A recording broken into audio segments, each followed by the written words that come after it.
Not പ്രതിസന്ധിയിൽ മുഖ്യമന്ത്രി നേരിട്ട് സമരത്തിന്. റിസർവ് ബാങ്കിന് മുന്നിൽ നാളെ മുഖ്യമന്ത്രിയുടെ നേതൃത്വത്തിൽ സത്യഗ്രഹ സമരമിരിക്കും.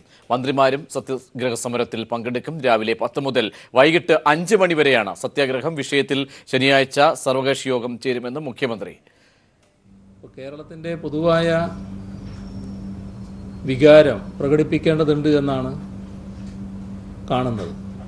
അതിൻ്റെ ആദ്യപടി എന്ന നിലക്ക് നാളെ കാലത്ത് 10 മണി മുതൽ ഇവിടുത്തെ RBI ഓഫീസിന് മുന്നിൽ ഞങ്ങൾ ഒരു സത്യാഗ്രഹം ഇരിക്കാൻ ഉദ്ദേശിക്കുന്നുണ്ട്.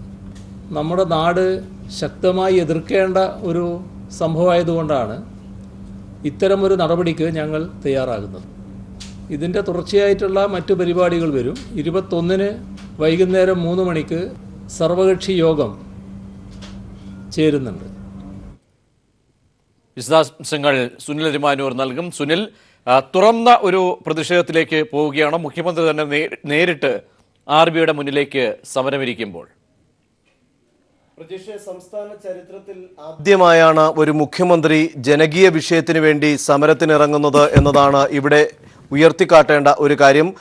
സംസ്ഥാന മുഖ്യമന്ത്രി മാത്രമല്ല, സംസ്ഥാനത്തെ മറ്റു മന്ത്രിമാരും ജനങ്ങൾക്ക് വേണ്ടിയുള്ള ഒരു പ്രശ്നത്തിന് സമരത്തിനിറങ്ങുന്നു എന്നുള്ളതാണ് ഇതിനകത്തുള്ള പ്രധാനപ്പെട്ട കാര്യം. നാളെ രാവിലെ 10 മണി മുതലാണ് RBIയുടെ മുന്നിൽ സമരം ആരംഭിക്കുന്നത്, സത്യാഗ്രഹ സമരം ആരംഭിക്കുന്നത്. മുഖ്യമന്ത്രിയും മറ്റ് വകുപ്പ് മന്ത്രിമാരും എല്ലാവരും ഈ സത്യാഗ്രഹ സമരത്തിൽ പങ്കെടുക്കുകയാണ്. അതോടൊപ്പം തന്നെ കക്ഷി നേതാക്കളുടെ പ്രതിനിധികളും ഇതിനകത്ത് പങ്കെടുക്കുന്നുണ്ട്. ഇന്ന് പ്രതിപക്ഷം നേതാക്കൾ മുഖ്യമന്ത്രിയുമായി കൂടിക്കാഴ്ച നടത്തിയിരുന്നു.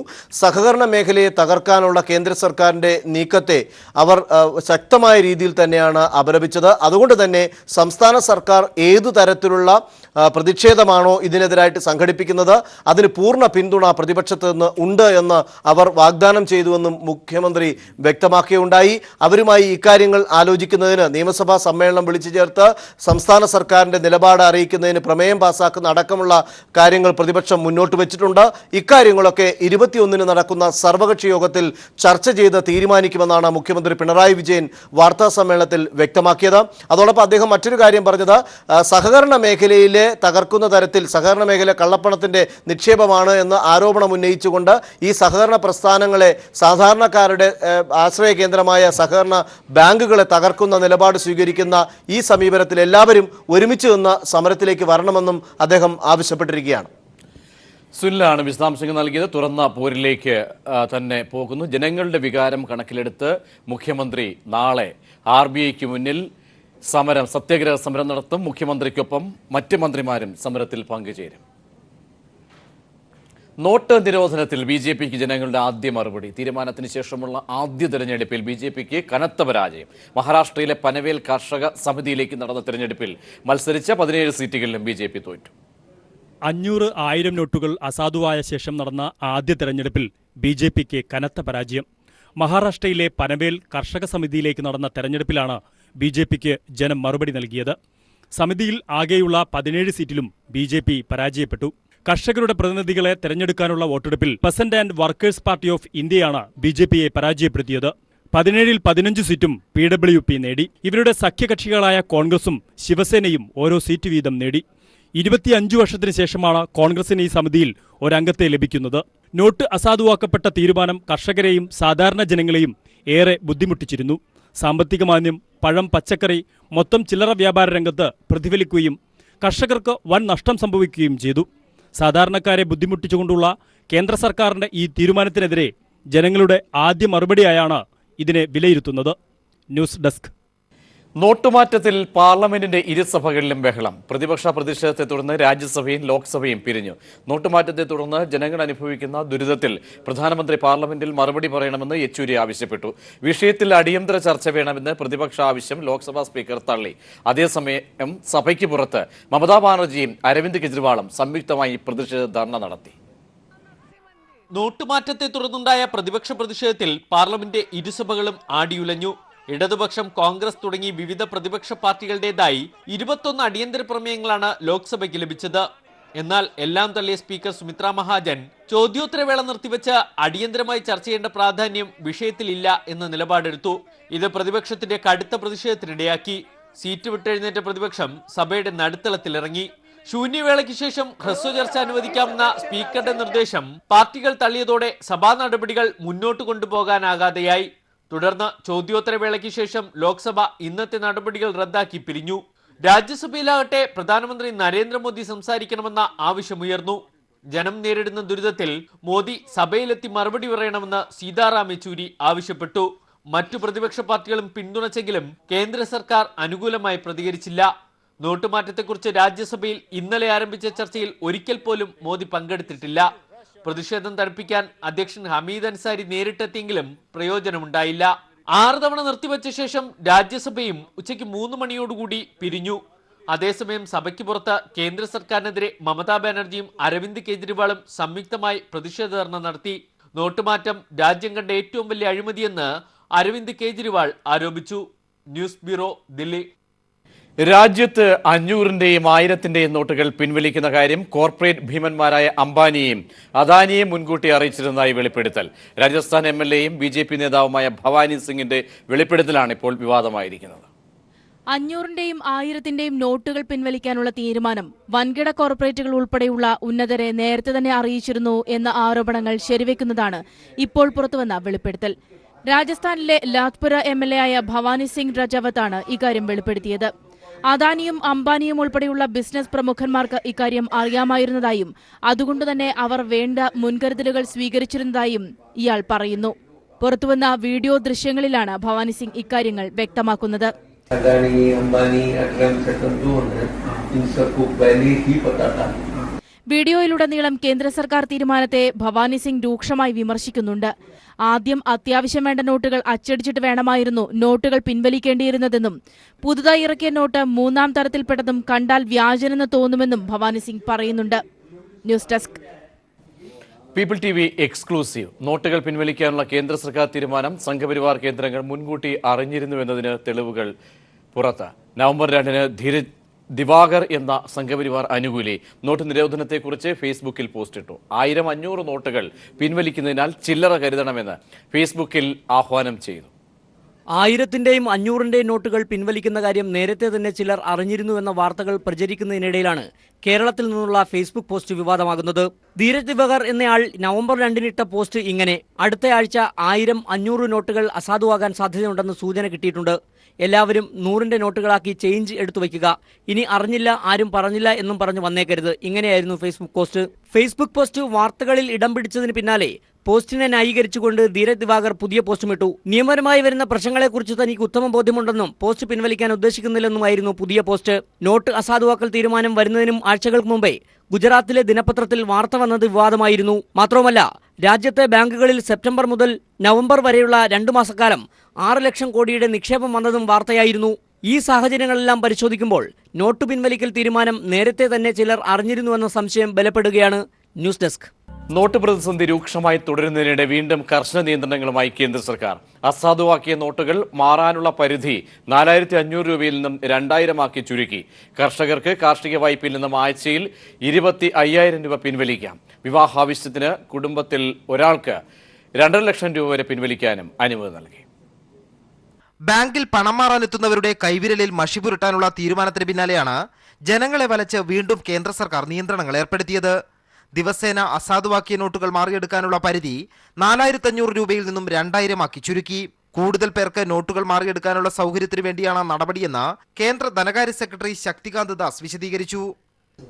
Now it has been decided therefore by the government to permit the farmers to draw up to ₹25,000 per week, and it has been decided that for marriage, for wedding ceremonies which are going on, up to 2.5 lakh rupees. 18th of November, the existing limit of 4,500 rupees will be reduced to ₹2,000. കാർഷിക വായ്പയായി ലഭിച്ച തുകയിൽ നിന്നും കർഷകർക്ക് ആഴ്ചയിൽ 25,000 രൂപ വരെ പിൻവലിക്കാം എന്നതാണ് മറ്റൊരു പ്രഖ്യാപനം. വിള ഇൻഷുറൻസ് പ്രീമിയം അടക്കാനുള്ള സമയപരിധി 15 ദിവസം നീട്ടി നൽകി.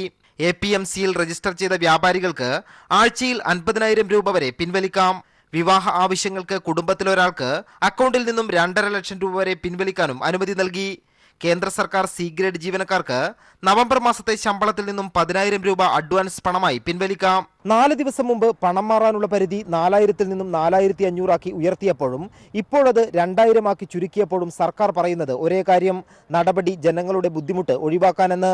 തീർത്തും ആസൂത്രണമില്ലാതെയാണ് നോട്ട് അസാധുവാക്കിയ നടപടിയെന്ന ആരോപണം ശരിവെക്കുന്നതാണ് ഇത്തരത്തിൽ സ്ഥിരതയില്ലാത്ത പ്രഖ്യാപനങ്ങൾ. നോട്ട് മാറാനുള്ള പരിധി 2,000 ആക്കി ചുരുക്കിയത് പ്രതിസന്ധി കൂടുതൽ രൂക്ഷമാക്കാനും ഇടയാക്കും. ദില്ലിയിൽ നിന്നും എം സന്തോഷ്. നോട്ട് പ്രതിസന്ധി ചർച്ച ചെയ്യാൻ അടിയന്തര നിയമസഭാ സമ്മേളനം വിളിച്ചു ചേർക്കണമെന്ന UDF പ്രതിനിധി സംഘം. LDFും UDFും ഒരുമിച്ച് പ്രക്ഷോഭം ആരംഭിക്കുന്നതിൽ ഈ മാസം 21-ന് ചേരുന്ന സർവകക്ഷി യോഗത്തിൽ അന്തിമ തീരുമാനം ഉണ്ടാകുമെന്ന് പ്രതിപക്ഷ നേതാവ് രമേശ് ചെന്നിത്തല വ്യക്തമാക്കി. സഹകരണ സൊസൈറ്റിയുടെ ഗ്യാരണ്ടി അനുസരിച്ച് ജനങ്ങളുടെ ദൈനംദിന ആവശ്യങ്ങൾ പരിഹരിക്കുന്ന വിഷയം സർക്കാർ തത്വത്തിൽ അംഗീകരിച്ചതായി മുഖ്യമന്ത്രിയുമായുള്ള കൂടിക്കാഴ്ചയ്ക്ക് ശേഷം UDF നേതാക്കൾ അറിയിച്ചു. 500-1000 രൂപ നോട്ടുകൾ പിൻവലിച്ചതിനെ തുടർന്ന് സംസ്ഥാനത്ത് ഗുരുതരമായ പ്രതിസന്ധിയുണ്ടായ സാഹചര്യത്തിലാണ് UDF നേതാക്കൾ മുഖ്യമന്ത്രി പിണറായി വിജയൻ, മന്ത്രിമാരായ തോമസ് ഐസക്, AC മൊയ്തീൻ എന്നിവരുമായി കൂടിക്കാഴ്ച നടത്തിയത്. നിലവിലെ പ്രതിസന്ധി ചർച്ച ചെയ്യാൻ അടിയന്തര നിയമസഭാ സമ്മേളനം വിളിച്ചു ചേർക്കണമെന്ന് UDF പ്രതിനിധി സംഘം ആവശ്യപ്പെട്ടു. LDFും UDFും ഒരുമിച്ച് പ്രക്ഷോഭം ആരംഭിക്കുന്നതിൽ ഈ മാസം 21-ന് ചേരുന്ന സർവകക്ഷി യോഗത്തിൽ അന്തിമ തീരുമാനമുണ്ടാകുമെന്ന് പ്രതിപക്ഷ നേതാവ് രമേശ് ചെന്നിത്തല പറഞ്ഞു. അതിനുവേണ്ടി അടിയന്തരമായി നിയമസഭ വിളിച്ചുകൂട്ടി ഈ പ്രശ്നം ചർച്ച ചെയ്യണമെന്ന് ഞങ്ങൾ ഗവൺമെന്റിനോട് ആവശ്യപ്പെട്ടു. ഇന്ന് BJPയുടെ നേതൃത്വത്തിൽ നടന്നുകൊണ്ടിരിക്കുന്ന ഒരു പ്രചരണങ്ങളുണ്ട്. ആ പ്രചരണങ്ങളെ ഒറ്റക്കെട്ടായി എതിർക്കാൻ ഞങ്ങൾ തയ്യാറാണ് എന്ന് ഞങ്ങൾ അറിയിച്ചിട്ടുണ്ട്. 21-ാം തീയതി ഓൾ പാർട്ടി മീറ്റിംഗ് കൂടുന്നുണ്ട്. അന്ന് ആലോചിച്ചൊരു തീരുമാനമെടുക്കും. സഹകരണ സൊസൈറ്റിയുടെ ഗ്യാരണ്ടി അനുസരിച്ച് ജനങ്ങളുടെ ദൈനംദിന ആവശ്യങ്ങൾ പരിഹരിക്കുന്നതിന് നടപടി സ്വീകരിക്കാമെന്ന് സർക്കാർ തത്വത്തിൽ അംഗീകരിച്ചതായി ഉമ്മൻചാണ്ടി പറഞ്ഞു. ഒരു ചെക്ക് കൊടുക്കുക 1,00,000 രൂപ. അപ്പം എനിക്കവിടെ അക്കൗണ്ടിൽ ഈ പണം ഉണ്ടെങ്കിൽ ഇവർ ഈ തുക ഏത് സ്ഥലത്തേക്ക് സേവനം വേണോ ആ സ്ഥലത്തേക്ക് ഓൺലൈൻ ഉണ്ടെങ്കിൽ ഓൺലൈനിൽ അത് കൊടുത്താലും അവർക്ക് രൂപ കിട്ടുകയില്ല, പക്ഷെ അവരുടെ അക്കൗണ്ടിൽ രൂപ വരും. 11 ആവശ്യങ്ങൾ ഉന്നയിച്ചുകൊണ്ടുള്ള കത്തും UDF സംഘം സർക്കാരിന് കൈമാറി. നോട്ട് പ്രതിസന്ധിയിൽ പ്രതിഷേധിച്ച് സംസ്ഥാനത്ത് ഇന്ന് UDF കരിദിനം ആചരിച്ചു. ഇതിന്റെ ഭാഗമായി തിരുവനന്തപുരത്ത് AG's ഓഫീസിലേക്ക് പ്രതിഷേധ മാർച്ചും നടത്തി. News bureau, Thiruvananthapuram. നോട്ട് പ്രതിസന്ധിയിൽ ആശ്വാസ നടപടികളുമായി സംസ്ഥാന സർക്കാർ. ജില്ലാ തോട്ടം തൊഴിലാളികൾക്ക് കൂലി നൽകാൻ കളക്ടർമാരെ ചുമതലപ്പെടുത്താൻ മന്ത്രിസഭ തീരുമാനിച്ചു. ഇതിനായി തോട്ടമുടമകൾ ജില്ലാ കളക്ടർക്ക് പണം നൽകണം. ശബരിമല പാതയിലെ മുഴുവൻ ATMകളിലും എപ്പോഴും പണം നിറയ്ക്കും. എല്ലാ ട്രഷറികളിലും കറൻസി എക്സ്ചേഞ്ച് കൗണ്ടറുകൾ ആരംഭിക്കാനും പൊതുമേഖലാ ബാങ്ക് പ്രതിനിധികളുമായി മുഖ്യമന്ത്രിയും ധനമന്ത്രിയും നടത്തിയ ചർച്ചയിൽ ധാരണയായി. നോട്ട് പ്രതിസന്ധിയിൽ ജനം നെട്ടോട്ടമോടുന്ന സാഹചര്യത്തിലാണ് സംസ്ഥാന സർക്കാർ ആശ്വാസ നടപടികൾ സ്വീകരിച്ചത്. തോട്ടം തൊഴിലാളികൾക്ക് കൂലി നൽകുന്നതിൽ വലിയ പ്രതിസന്ധി നിലനിന്നിരുന്നു. അതുകൊണ്ട് ജില്ലാ കളക്ടർമാരുടെ പേരിലാകും ഇനി മുതൽ തോട്ടമുടമകൾ പണം നൽകുക. ജില്ലാ കളക്ടർമാരാകും തൊഴിലാളികൾക്ക് കൂലി നൽകുകയെന്ന് മുഖ്യമന്ത്രി പിണറായി വിജയൻ പറഞ്ഞു. ഈ കൂലിയുമായി ബന്ധപ്പെട്ട പ്രശ്നത്തിൽ ജില്ലാ കളക്ടറുടെ പേരിൽ ഈ കൂലിയായിട്ട് കൊടുക്കേണ്ട തുക മുഴുവൻ കൈമാറുക. എന്നിട്ട് ആ തുക ജില്ലാ കളക്ടർ അങ്ങോട്ട് കൈമാറും. തോട്ടം തൊഴിലാളികൾക്ക് കൊടുക്കുന്ന സംവിധാനം ഉണ്ടാക്കുക. അന്യസംസ്ഥാന തൊഴിലാളികളുടെ കാര്യത്തിൽ നാട്ടിലുള്ള കുടുംബത്തിന് പണം അയക്കുന്നതിന് ബാങ്കുകൾ അവർക്ക് ഇളവ് നൽകണമെന്ന് മുഖ്യമന്ത്രി പൊതുമേഖലാ ബാങ്ക് പ്രതിനിധികളുമായി നടത്തിയ ചർച്ചയിൽ ആവശ്യപ്പെട്ടു. ശബരിമല പാതയിലെ എല്ലാ ATMകളിലും എപ്പോഴും പണം നിറയ്ക്കുമെന്നും മുഖ്യമന്ത്രി പറഞ്ഞു. അപ്പോൾ ശബരിമലയുമായി ബന്ധപ്പെട്ടുള്ള ആ റൂട്ടിലുള്ള പ്രധാന കേന്ദ്രങ്ങളിലെല്ലാമുള്ള ATMകൾ എപ്പോഴും പണം നിറഞ്ഞ ATMകളായിരിക്കണം. ഒരു ക്രമം അവർ കൊണ്ടുവരണം, കൃത്യമായിട്ട് പണം നിറക്കാനുള്ള. പിന്നെ പമ്പയിൽ സന്നിധാനത്തിൽ അങ്ങനെ ശബരിമലയുടെ തൊട്ടുള്ള കേന്ദ്രങ്ങളിൽ കൂടുതൽ ATMകളും എക്സ്ചേഞ്ച് കൗണ്ടറുകളും ബാങ്കുകൾ ഏർപ്പെടുത്താം എന്ന് സമ്മതിച്ചിട്ടുണ്ട്. എല്ലാ ട്രഷറികളിലും കറൻസി എക്സ്ചേഞ്ച് കൗണ്ടറുകൾ ആരംഭിക്കാനും തീരുമാനമായി. കൂടാതെ അടുത്ത മാസം ആദ്യം ശമ്പളം ലഭിക്കുന്ന ജീവനക്കാർക്ക് ഇളവ് നൽകണമെന്നും യോഗത്തിൽ സംസ്ഥാനം ആവശ്യപ്പെട്ടു. ഒരാഴ്ചയ്ക്കുള്ളിൽ സംസ്ഥാനത്തെ മുഴുവൻ ATMകളിലും 500 രൂപയും 2000 രൂപയും നിറയ്ക്കുമെന്നും ബാങ്ക് പ്രതിനിധികൾ സർക്കാരിന് ഉറപ്പു നൽകി. News bureau, Thiruvananthapuram. കുടിവെള്ളക്ഷാമം രൂക്ഷമായതോടെ പാലക്കാട് പുതുശ്ശേരിയിൽ പ്രവർത്തിക്കുന്ന പെപ്സി കമ്പനിക്കെതിരെ ഗ്രാമപഞ്ചായത്ത് വീണ്ടും സ്റ്റോപ്പ് മെമ്മോ നൽകി. ഈ വർഷം ഇത് 3ാം തവണയാണ് പുതുശ്ശേരി ഗ്രാമപഞ്ചായത്ത് പെപ്സിക്ക് നോട്ടീസ് നൽകുന്നത്. പഞ്ചായത്തിലെ 7 വാർഡുകളിൽ കടുത്ത കുടിവെള്ളക്ഷാമം നേരിടുന്ന പശ്ചാത്തലത്തിലാണ് നടപടി. പുതുശ്ശേരി പഞ്ചായത്തിലെ 5 മുതൽ 13 വാർഡ് വരെയുള്ള പ്രദേശങ്ങളിലാണ് കുടിവെള്ളക്ഷാമം രൂക്ഷമായത്. ഈ ഭാഗങ്ങളിലെ കുഴൽക്കിണറുകളടക്കം വറ്റി. മറ്റുള്ളവയിൽ വെള്ളത്തിന്റെ അളവ് വലിയ തോതിൽ കുറഞ്ഞു. പെപ്സി കമ്പനിയുടെ ഭൂഗർഭ ജലചൂഷണമാണ് വരൾച്ച രൂക്ഷമാക്കിയത്. ദിവസേന 2.5 ലക്ഷം ലിറ്റർ വെള്ളമെടുക്കാനാണ് കമ്പനിക്ക് അനുമതി. എന്നാൽ 6 മുതൽ 15 ലക്ഷം ലിറ്റർ വരെ ഭൂഗർഭജലം പെപ്സി ഊറ്റിയെടുക്കുന്നതായാണ് ഗ്രാമപഞ്ചായത്തിന്റെ വിലയിരുത്തൽ. 7 കുഴൽക്കിണറുകൾ കമ്പനിക്കുള്ളിൽ പ്രവർത്തിക്കുന്നതായും വിവരമുണ്ട്. പലതും 800 അടിയോളം താഴ്ചയുള്ളതാണ്. 6 മാസം വരെ പ്രവർത്തനം നിർത്തിവെക്കണമെന്ന് കാണിച്ചാണ് നോട്ടീസ് നൽകിയതെന്ന് പഞ്ചായത്ത് പ്രസിഡന്റ് കെ ഉണ്ണികൃഷ്ണൻ പറഞ്ഞു. കഴിഞ്ഞ ഫെബ്രുവരി മാസം മുതൽ പുതുശ്ശേരി പഞ്ചായത്തിന്റെ വിവിധ വാർഡുകളിൽ ടാങ്കറിൽ വെള്ളത്തിച്ചുകൊണ്ടിരിക്കുകയാണ്. ഇത് ഒരു പരിധിവരെ ഈ സ്ഥാപനം ഡിസംബർ മാസം മുതൽ 6 മാസം കാലാവധിയെങ്കിലും ഈ കമ്പനി പ്രവർത്തനം നിർത്തിവെച്ചാൽ മാത്രമാണ് ഭാവിയിൽ വരുന്ന മാസങ്ങളിൽ ഈ കുടിവെള്ളക്ഷാമം പരിഹരിക്കാൻ ഒരു പരിധിവരെയെങ്കിലും നമുക്ക് മുന്നോട്ട് പോകാൻ കഴിയും. ഫെബ്രുവരി മെയ് മാസങ്ങളിൽ ഇതേ ആവശ്യമുന്നയിച്ച് നോട്ടീസ് നൽകിയെങ്കിലും മറുപടി നൽകാൻ പോലും കമ്പനി തയ്യാറായിരുന്നില്ല. സമീപനത്തിൽ മാറ്റമുണ്ടായില്ലെങ്കിൽ നിയമ നടപടികളിലേക്ക് പോകാനാണ് പഞ്ചായത്തിന്റെ തീരുമാനം. പെപ്സി ഊറ്റിയെടുക്കുന്ന ജലത്തിന്റെ അളവ് തിട്ടപ്പെടുത്തണമെന്ന് ആവശ്യപ്പെട്ട് ജില്ലാ കളക്ടർക്കും ഭൂജല വകുപ്പിനും പഞ്ചായത്ത് കത്ത് നൽകിയിട്ടുണ്ട്. News bureau, Palakkad. ഹൈക്കോടതി റിപ്പോർട്ടിംഗിന് മാനദണ്ഡം ഏർപ്പെടുത്തി. ഹൈക്കോടതി റിപ്പോർട്ടിംഗിനായി എത്തുന്ന മാധ്യമപ്രവർത്തകർക്ക് നിയമവിരുദ്ധവും പ്രവൃത്തി പരിചയവും നിർബന്ധമാക്കി. കോടതി റിപ്പോർട്ടിംഗിനായി അക്രഡിറ്റേഷൻ കാർഡ് നൽകും. ഹൈക്കോടതി ഫുൾ കോർട്ട് യോഗത്തിന്റേതാണ് തീരുമാനം. സുപ്രീം കോടതി റിപ്പോർട്ടിംഗ് മാനദണ്ഡങ്ങൾക്ക് സമാനമായാണ് ഹൈക്കോടതിയിലും മാധ്യമപ്രവർത്തകർക്ക് മാനദണ്ഡം ഏർപ്പെടുത്തിയത്. കോടതി റിപ്പോർട്ടിംഗിനായി അക്രഡിറ്റേഷൻ കാർഡ് നൽകും.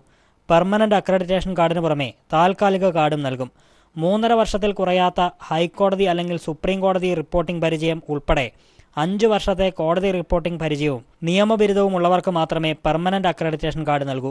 1 വർഷത്തിൽ കുറയാത്ത ഹൈക്കോടതി അല്ലെങ്കിൽ സുപ്രീം കോടതി റിപ്പോർട്ടിംഗ് ഉൾപ്പെടെ 2 വർഷത്തെ കോടതി റിപ്പോർട്ടിംഗ് പരിചയവും നിയമബിരുദവും ഉള്ളവർക്ക് താൽക്കാലിക അക്രഡിറ്റേഷൻ കാർഡിനും യോഗ്യതയുണ്ട്. ഹൈക്കോടതി രജിസ്ട്രാർ ജനറൽ നൽകുന്ന അക്രഡിറ്റേഷൻ കാർഡ് എപ്പോൾ വേണമെങ്കിലും റദ്ദാക്കാനുള്ള അധികാരം രജിസ്ട്രാർക്കുണ്ടെന്നും മാനദണ്ഡത്തിൽ പറയുന്നു. ഇതുകൂടാതെ ഒരു പ്രത്യേക കേസ് റിപ്പോർട്ട് ചെയ്യുന്നതിന് നിബന്ധനകളോടെ മാധ്യമപ്രവർത്തകർക്ക് അനുമതി നൽകാനും മാനദണ്ഡത്തിൽ വ്യവസ്ഥയുണ്ട്. കഴിഞ്ഞ 10-ാം തീയതി ചേർന്ന ഫുൾ കോർട്ട് യോഗത്തിലാണ് മാധ്യമപ്രവർത്തകർക്ക് മാനദണ്ഡങ്ങൾ ഏർപ്പെടുത്തിയുള്ള തീരുമാനം അംഗീകരിച്ചത്.